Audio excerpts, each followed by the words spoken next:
Pull up, grab the fuel nozzle, and get ready to fuel up on trends and strategies to grow your travel center business in this episode of the Truck Stops Here, brought to you by Natso. Now, here are your hosts, Amy Toner and Darren Schulte. Hello, welcome to today's episode of the Truck Stops Here. I'm your host, Amy Toner, and I'm here with my co-host, Darren Schulte. Hi, Darren. Hi, Amy. You are listening to the Truck Stops Here, Natso's podcast. Today, Darren is going to share with us some advice on merchandising in the time of COVID-19.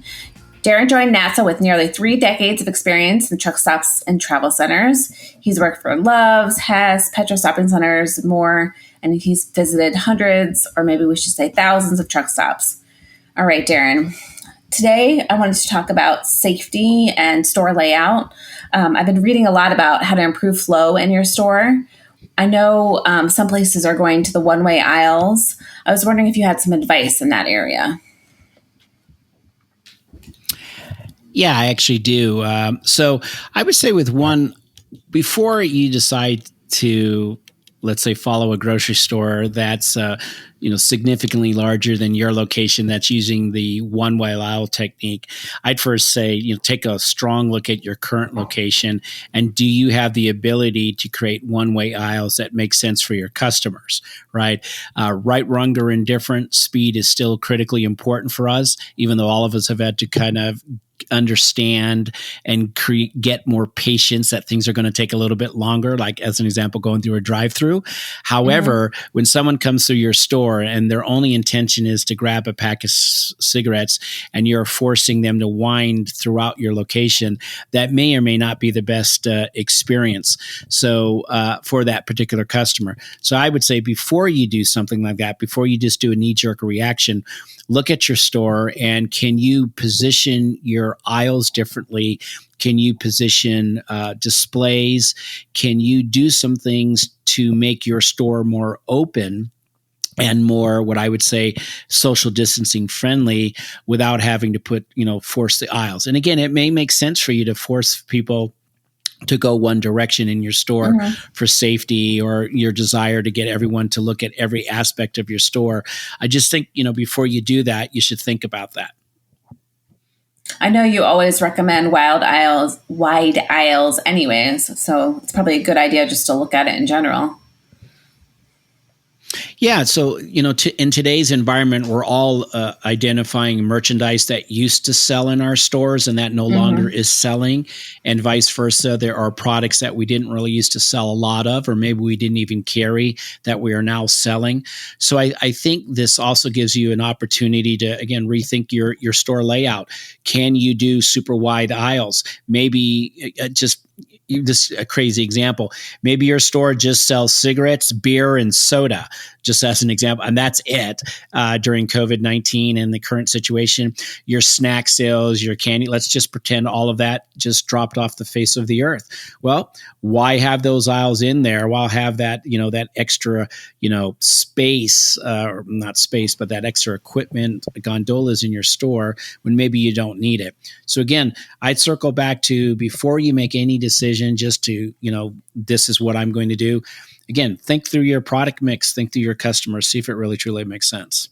Okay. What about big displays? I know certainly in summertime, you've recommended those before. What about those? Is there anything people should do differently to allow for more space? Yeah, so that's a great point, Amy. So as we just briefly mentioned, there may be an opportunity to pull gondola runs. So, gondola runs are products out of your location, and it may be an opportunity to expand certain categories. Or if you decide to really get and support, building displays, it gives you an opportunity to put some additional displays without cramping your location. Again, if customers spent X amount of minutes in our stores, my guessing is that's probably going to shrink down even more because those that do come in want to get in and want to get out quickly. So how can you position large displays of beer, of soda, whatever it may be, of hats, maybe it's 12-volt coolers, Yeti coolers, who knows what it is, but position those to make them easily shoppable, easily identified in the store, and those types of like basic fundamental retails that we're always talking about. Okay. Yeah, I'd imagine that you also want to make sure it's very neat right now, very clean looking. Any ideas on changes around the transaction counter? Certainly on the transaction counter, I think it's an issue of being able to show the customer, just like the stores, I'm just going to quickly go back to the store. When you clean up your store in terms of the aisles or how you're building displays, when customers come in and they see cleaning being done and they see the floor spotless, it gives them a sense of safety and security that you're doing everything you can to prevent, COVID-19 from infecting them. The counter is the same exact situation. If a customer walks up to the front counter and sees it cluttered with merchandise and products, he or she is going to probably think, well, you know what? How in the world do they clean all those individual little lighters and all those individual different types of products? How can they guarantee that that's clean? How do they know someone didn't sneeze on that stuff?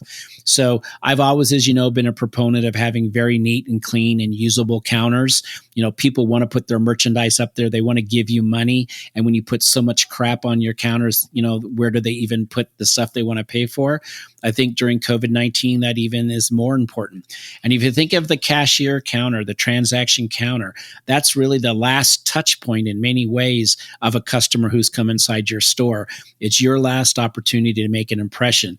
So, if you count your change back, you offer a receipt, you thank them, you suggest a sell, whatever your program is, it's a touch point, and it's an opportunity again to make that customer feel wanted and appreciated so they come back. And the counter is now part of that. So I would really challenge people to really think through, what does your counter look like? And those are things that people are actually looking at.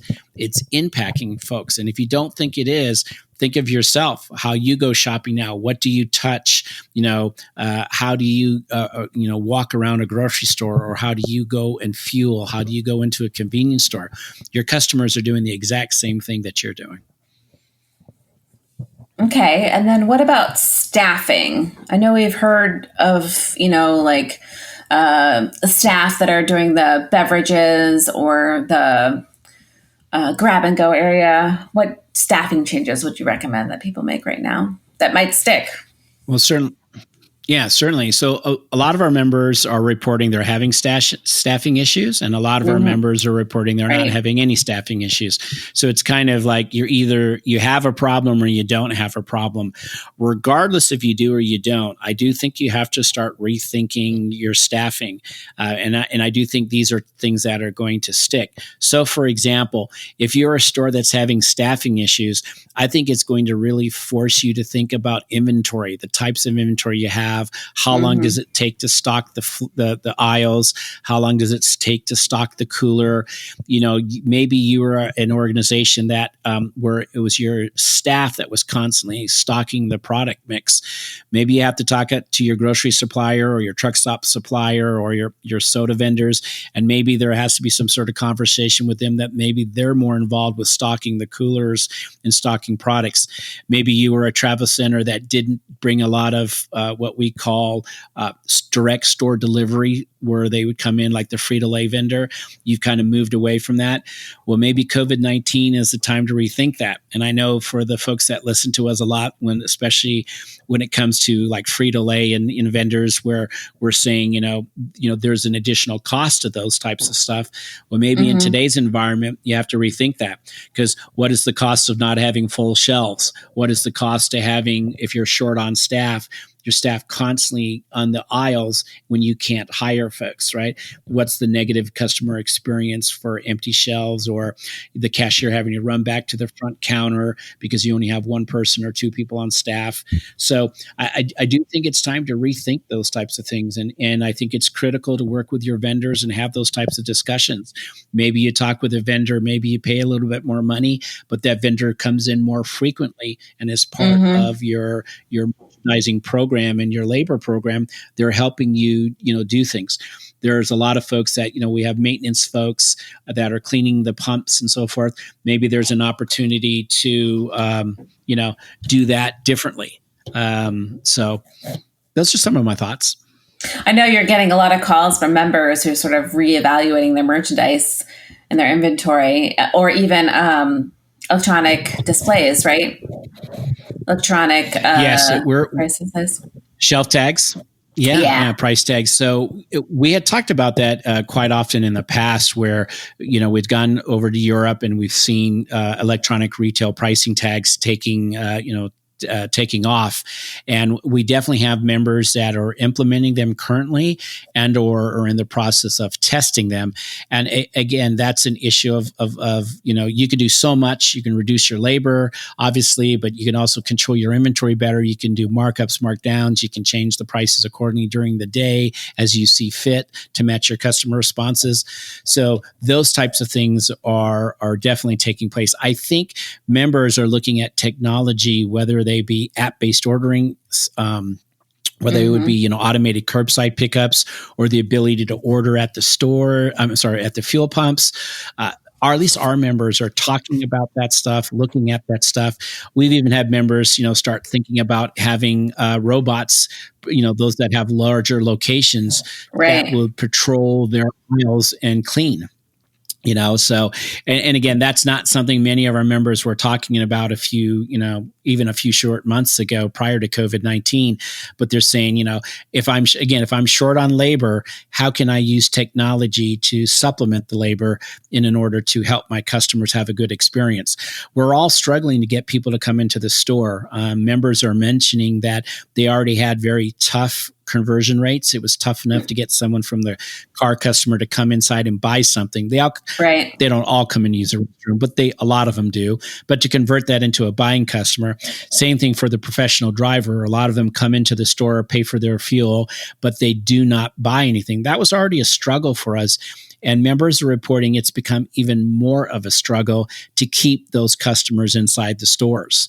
So I just would hearken back to, if there are technology pieces out there that enable you to make that experience better, if you have the financial wherewithal, you certainly should be looking at that. And that goes back to your first question about the store, store spacing and that type of stuff. Don't make it more challenging for a customer who already doesn't want to be in your store. And it's not because you've done anything wrong, but he or she has concerns. I think I was talking to you or someone recently, a mother, went to a location, the father was fueling and they ran inside. It might've been you and run inside and use the restroom and you're immediately out. And that's not how you used to do things, right? But it's, most noticeable. When Bernadette and I made a drive up to New Mexico a few weeks ago to do some hiking, we stopped at a place and I was so surprised how quickly she came out. That was normally not what she would do. And she was out and in fast. I was like, holy cow. And it's just the unknown, do they clean that store? Is it, is there the opportunity to get ill? Those are just things that are going through all of our minds, whether we're male or female. All right. Well, thanks, Darren. You're welcome, Amy. Thank you so much. Thanks for listening to today's episode of The Truck Stops Here. You can find us online at thetruckstopshere.show. You can listen to us on Apple, Google, Spotify, and Stitcher. If you have any questions that you'd like us to answer on the podcast, we hope you'll reach out to editor@natso.com. Goodbye. The Truck Stops Here was brought to you by Natso, the association representing truck stops and travel centers. Visit natso.com for more information. The Truck Stops Here is produced by Natso in collaboration with Human Factor. Producers are Amy Toner and Darren Schulte.